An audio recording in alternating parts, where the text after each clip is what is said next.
Assalamualaikum warahmatullahi wabarakatuh. Para sahabat-sahabat yang ada di Rumah Sakit Queen Latifah dan sahabat-sahabat yang ada di luar sana. Pada kesempatan ini, marilah kita panjatkan puji syukur kehadirat Allah Subhanahu wa Ta'ala atas segala rahmat, hidayah, dan limpahan berkah, sehingga pada hari ini kita senantiasa masih diberi kesehatan. Para sahabat-sahabatku, apakah sampai detik ini kalian sudah menjadi orang tua dan mempunyai predikat sebutan dari anak-anak kita? Ayah, bunda, papa, mama, bapak, ibu. Nah, predikat itu adalah predikat yang diberikan kepada kita sebagai orang tua dari panggilan anak-anak kita pada kita. Sahabat-sahabatku dan teman-temanku, sebagai orang tua yang bijak, kita haruslah mempunyai tanggung jawab untuk mengasuh anak-anak kita. Bertanggung jawab melaksanakan tugas membimbing, memimpin, dan mengelola anak-anak kita dari lahir sampai dewasa. Pola asuh ini sangat dipengaruhi oleh banyak faktor, antara lain faktor agama, faktor budaya, faktor kepercayaan, dan yang paling penting lagi adalah faktor dari pengaruh kepribadian dari orang tua itu sendiri.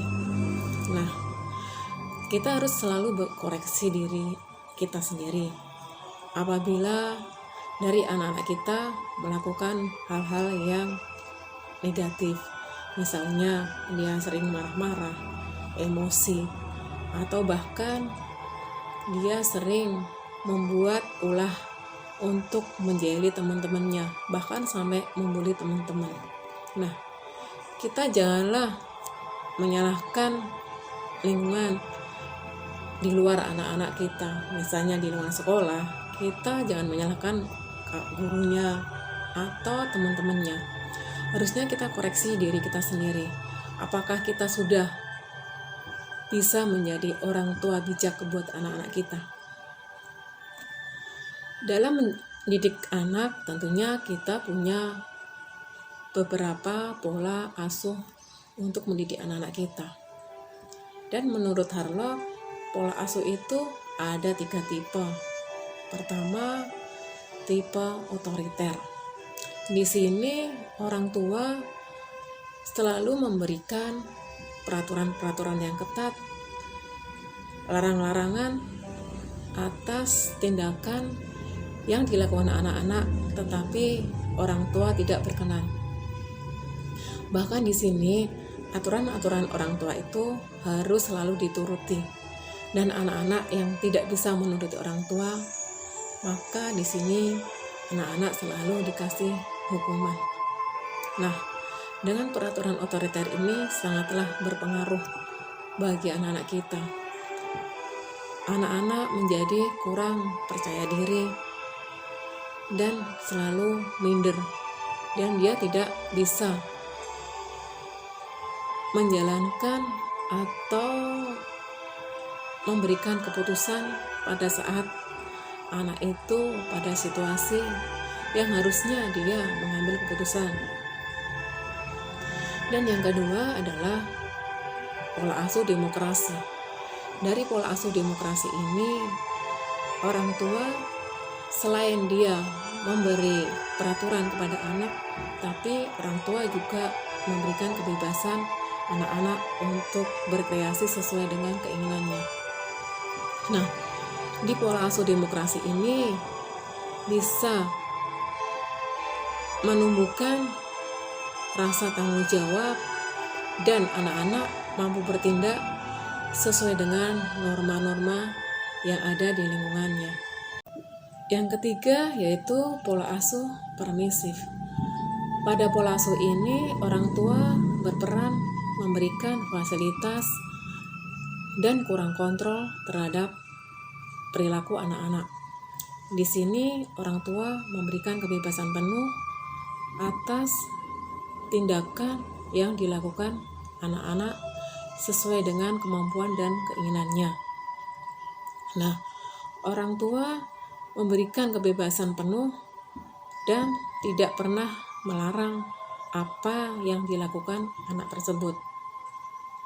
Para sahabat-sahabatku dan teman-temanku, dalam pola permisif ini, perkembangan anak menjadi tidak terarah dan mudah mengalami kesulitan jika harus menghadapi larangan-larangan yang ada di lingkungannya. Tapi jika anak-anak mampu menggunakan kebebasannya itu dengan bertanggung jawab, maka anak-anak akan menjadi anak-anak yang kreatif dan anak-anak yang lebih bisa mewaktuali dirinya untuk menjadi anak yang lebih baik lagi, anak yang pintar dan anak yang cerdas. Nah, sahabat-sahabatku yang ada di sini dan yang ada di luar sana, sebagai orang tua, kita hendaklah jangan terpaku atas pola asuh dari ketiga tersebut. Jangan mengambil satu dari pola asuh itu. Maka sebaiknya kita harus bisa memadu padankan ketiga pola asuh itu. Jadi sesuai dengan situasi dan kondisi pada anak. Sahabat-sahabatku, seperti kita ketahui, kalau anak-anak selalu dilarang, maka biasanya anak-anak itu akan memberontak. Dan kalau anak-anak selalu kita turutin semua keinginannya, anak-anak tentu saja akan merasa bahwa dirinya adalah yang paling hebat, dirinya adalah yang paling kuat, dan dia tidak mempunyai rasa empati terhadap teman-temannya. Dan untuk sosial emosinya, anak-anak pada pola asuh permisif ini juga sangat berkurang. Dia tidak bisa melihat untuk kanan kiri, tidak bisa dia mengikuti kehendak dari peraturan-peraturan yang ada di lingkungannya. Karena di sini dia selalu menang sendiri dan menonjol sendiri. Sahabat-sahabatku, sebagai orang tua, di samping kita menerapkan pola asuh yang baik dan sesuai dengan situasi dan kondisi anak, tentunya kita juga harus memperhatikan untuk apa yang kita berikan makanan dari anak-anak, buat anak-anak, halal atau haram.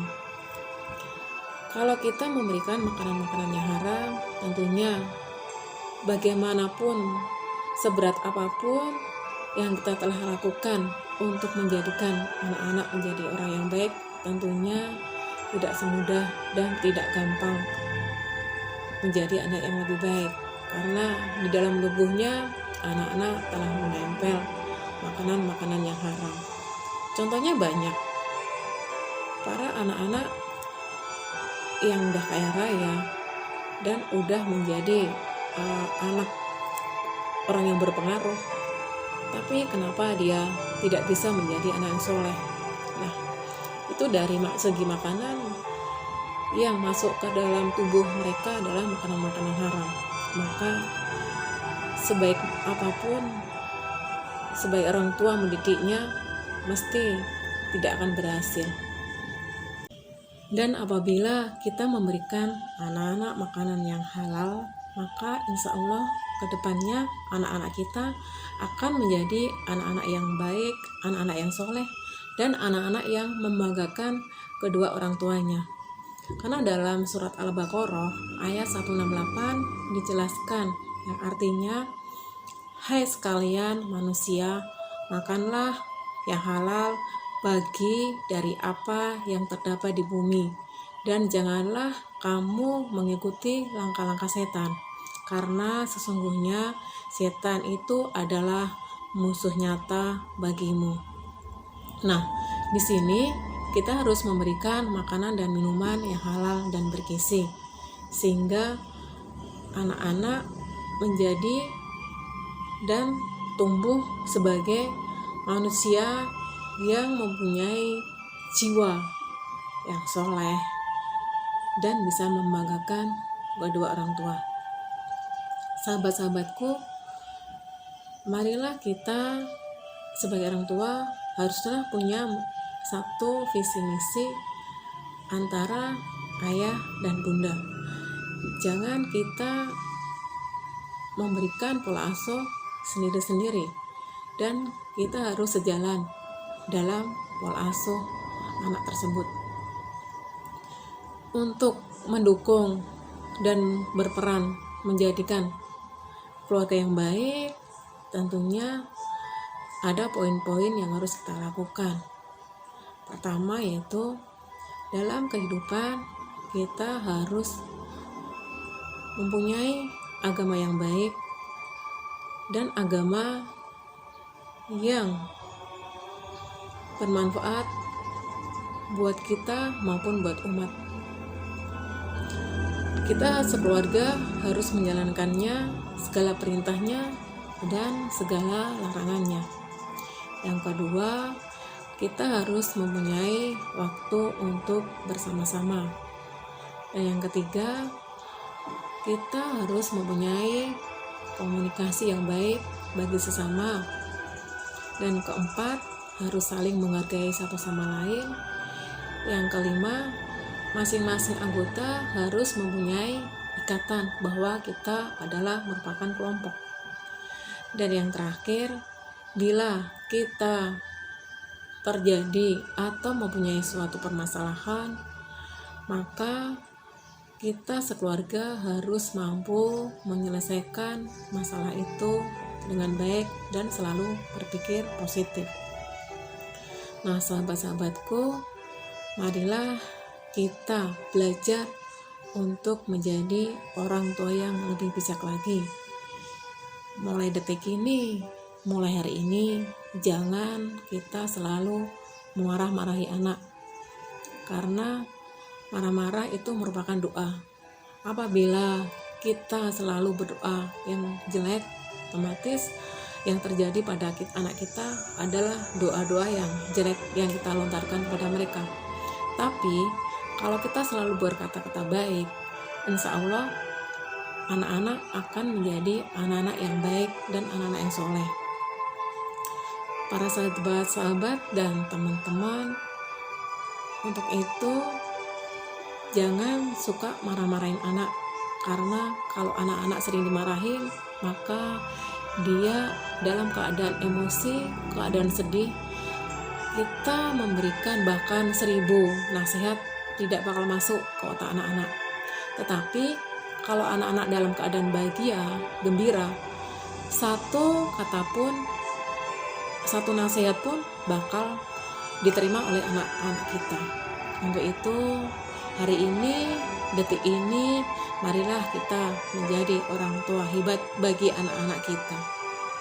Amin. Mudah-mudahan doa-doa kita sebagai orang tua dikabulkan, dan harapan kita, anak-anak kita selalu menjadi anak-anak penurut, anak-anak yang berbakti kepada orang tua dan bermanfaat buat keluarga, agama, dan lingkungannya.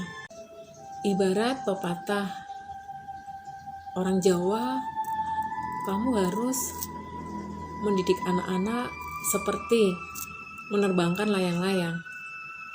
Kadang kita ulur, kadang kita lepas. Jadi anak-anak bisa berkreasi sesuai dengan keinginannya dan kemampuannya, dan dia bisa mengerti dan memahami akan peraturan-peraturan yang tidak boleh dilakukan. Nah, para sahabat-sahabat, sekian dari saya, semoga bermanfaat, terutama buat saya sendiri dan buat kalian semuanya. Akhirul kalam, wassalamualaikum warahmatullahi wabarakatuh.